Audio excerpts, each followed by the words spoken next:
This is Psychology Senior Seminar Session 5, Final Presentation by Jerry Mann.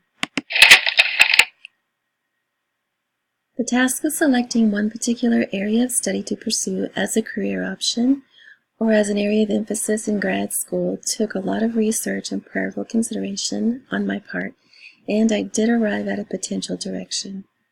To specialize in cognitive neuroscience, I would need a PhD, and moving my family to another city is not an option.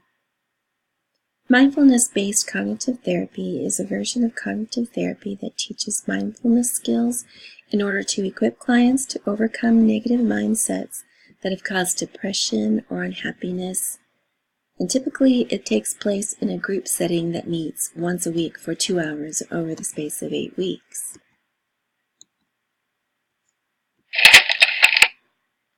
There is homework such as performing meditation for the purpose of learning how to listen to self-talk and to learn to identify activators such as normal sadness. In class, students receive training in how to rewire neural pathways and replace negative mindsets with positive ones. MBCT is already noted as an effective treatment for stress and anxiety disorders, including stress reduction in vascular disease. It improves symptoms after traumatic brain injury and is an effective skill set for the client who wants to just establish better self-care practices. MBCT was a field some behaviorists dabbled in from the 1960s until the late 1990s, when the discipline's notoriety began to go exponential. Its originators, Zindel Siegel, Mark Williams, and John Teasdale, were therapists looking to incorporate a form of cognitive therapy with the mindfulness practices from Buddhism. Its foundation was set to cultivate mindfulness in secular settings, and the focus of self-inquiry and self-understanding were at the forefront. Mind informs brain and emotions follow, and after that, beliefs are formed which incite action. Based on that premise, thought creates the life, and you are free to choose good thoughts and therefore better actions. It is reasonable to begin treatment with the goal of arriving at a level of consciousness of thoughts and emotions from a non-judgmental and observational standpoint. Learning to become an observer of our own thoughts provides adequate space to change mindsets, patterns of behavior, and to break the power of addiction or any other life-controlling propensity. We have the freedom of where we focus our thoughts and subsequently the right to choose. People with a growth mindset assume they are capable of change and growth in their lives. Growth is possible because of neuroplasticity, or the ability of the brain to grow new cells and regenerate throughout the lifetime. A decade ago, people generally thought this was impossible, but science has proven change is an option over the lifespan. Otherwise, why would God challenge us to take on a new nature as we mature in our relationship with Him? In fact, Scripture says, "Put on your new nature, created to be like God, truly righteous and holy." Why would He give us orders without the ability to supply and to accomplish it? He wouldn't. Even though some people may experience the mind slowing down or beginning to have memory issues or simply find they don't have the same drive to take on the world per se, there are solutions.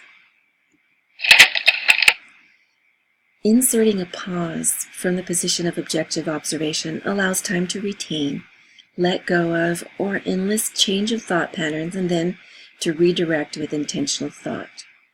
We are truly fearfully and wonderfully made because we are the only creature that has the ability of awareness. We are aware that we are aware. That gift of being awakened to our own sense of being and the ability to listen in on our own patterns of thought is priceless. That is the key to set us on the path to thriving. There is a reason God asks us to live a clean lifestyle. The brain needs oxygen and stimulation in order to be sharp. Researchers have pinpointed very tangible precursors to enhanced neuroplasticity. They are daily aerobic exercise, such as a brisk walk for 20 minutes, paying attention or focusing with activities like meditation, learning new things, practicing curiosity, having a growth mindset, eating healthful foods, even red light therapy. These precursors are the nutrient-rich building blocks of neuroplasticity. The big idea about MBCT is the realization that God has given us the power to choose life and death, just as He said. In other words, science has shown how even gene propensity is a matter of choice. We turn off and on our genes all day long with the decisions and choices we make. No longer are we slaves to any generational curse of sickness, mentally ingrained patterns, or behavioral problems. This is freedom of choice at a deeply personal level, and with this revelation, we realize we can do anything or go anywhere from this point. Breakthrough science-backed therapy is within reach when we can prescribe mindful thinking along the lines of whatever is noble, right, pure, lovely, admirable, excellent, or praiseworthy, in order to be transformed by the renewing of your mind.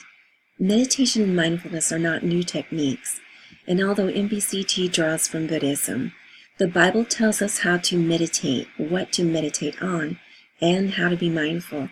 Knowledge, understanding, wisdom, and insight are mindfulness activities taught in Scripture, which require discipline, endurance, focus, and persistence to attain. Attainment of each element brings joy and fulfillment to the learner. In God's realm, we are all lifelong learners, and His ways increase all of the fruit of the Spirit.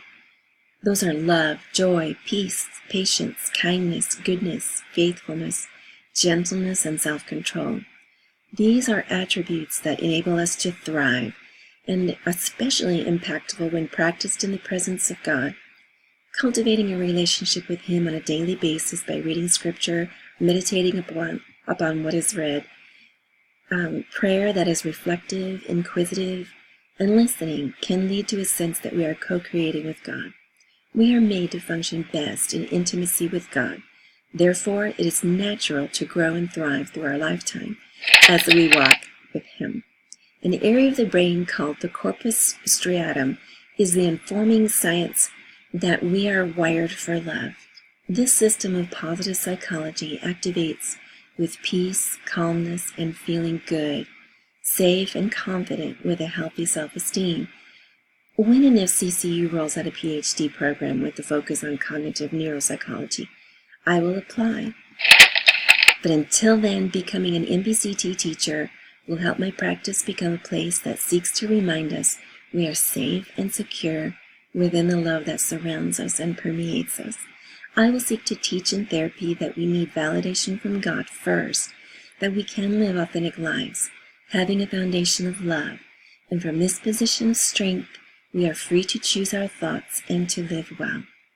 Practicing MBCT, science, and a Christian worldview imparts hope.